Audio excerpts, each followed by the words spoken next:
యేసుక్రీస్తు నామములో ప్రతిరోజు దేవుని వాగ్దానం అనే కార్యక్రమానికి మిమ్మల్ని అందరినీ ప్రేమతో ఆహ్వానిస్తూ ఉన్నాం. సియోన్లో నుంచి దేవుడు మిమ్మల్ని దీవించి ఆశీర్వదించును గాక. ఆయన బలమైన ఆశ్చర్యమైన కార్యాలు మీ జీవితాల్లో పరిశుద్ధాత్మ దేవుడు జరిగించును గాక అని పలుకుతూ ఉన్నాం.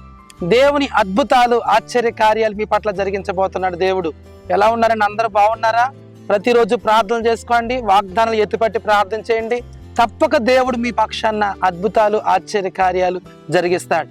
ఈ ఉదయకాల సమయంలో కూడా దేవుడు అద్భుతమైన వాగ్దానం ఇస్తున్నాడు. రండి వాగ్దానం చదువుకుందాం. యోబు గ్రంథము 37వ అధ్యాయము 5వ వచనం.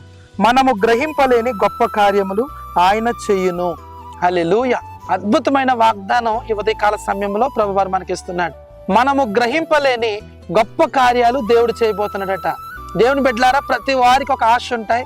దేవుని కార్యం కొరకు ఎదురు చూస్తున్నామన్నారు. ఈ దినాల్లో అనేక మంది శ్రమల గుండా, ఇబ్బందుల గుండా, కష్టాల గుండా, అవమానాల గుండా వెళ్తూ ఉన్నారు.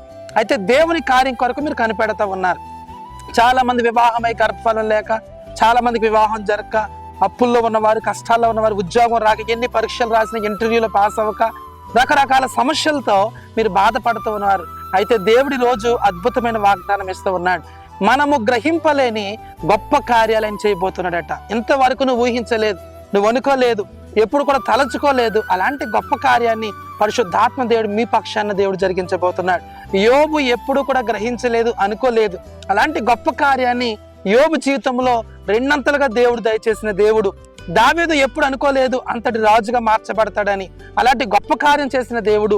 యోసేపు ఎప్పుడు అనుకోలేదు రాజుగా మార్చబడతాడని. అలాంటి గొప్ప కార్యం చేసిన దేవుడు మీ జీవితాల్లో, మీ కుటుంబాల్లో, మీ బ్రతుకుల్లో, మీ పిల్లల జీవితాల్లో కూడా దేవుడు అద్భుతమైన కార్యాన్ని, ఆశ్చర్యమైన కార్యాన్ని ఈ ఉదయకాల సమయంలో పరిశుద్ధాత్మ దేవుడు జరిగించాలని ఆశపడుతున్నాడు.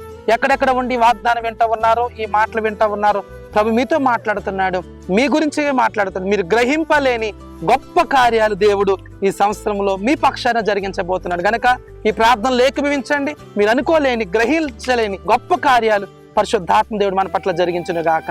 ప్రార్థన చేసుకుందాం. పరిశుద్ధము నమ్మకమైన తండ్రి, నీకు వందనాలు. ఎంతమంది ఉదయకాల సమయంలో ఈ వాగ్దానం విన్నారు. మనము గ్రహింపలేని గొప్ప కార్యాలు చేస్తానన్న ప్రభువా, ఎంతమంది నీ కొరకు ఎదురు చూస్తున్నారు. వారు గ్రహింపలేని గొప్ప కార్యాలు వారి జీవితాల్లో జరుగును గాక, వారి బిడ్డల జీవితాల్లో జరుగును గాక, వారి వ్యాపారంలో, వారి ఉద్యోగంలో, వారి పిల్లల జీవితాల్లో ప్రభువా నువ్వు గ్రహింపలేని గొప్ప కార్యాలు చేయండి. యేసు నామములో దీవిస్తున్నాను, ఆశీర్వదిస్తున్నాను ప్రభువా. మీరు సహాయం చేసి నడిపించమని యేసు నామములో అడుగుచున్నాము తండ్రి. Amen, amen. ప్రభునందు ప్రియులారా, ఈరోజు మన అందరితో ప్రభు మాట్లాడాడు. ఆయన మనము గ్రహింపలేని గొప్ప కార్యాలు చేయబోతున్నాడు. దేని కొరకు ఆశ కలిగి ఉన్నారు, దేని కొరకు ఎదురు చూస్తున్నారు, ఏ హృదయంలో ఎలాంటి తలంపుతో ఉన్నారు, దేని కొరకు ప్రార్థన చేస్తున్నారు, ప్రభు చూశాడు. అందుకే వాగ్దానం ఇచ్చాడు. నువ్వు గ్రహింపలేని గొప్ప కార్యాన్ని ప్రభు చేయబోతున్నాడు. అలాంటి గొప్ప కార్యం మన అందరి జీవితంలో జరుగును గాక. ఆమెన్. God bless you.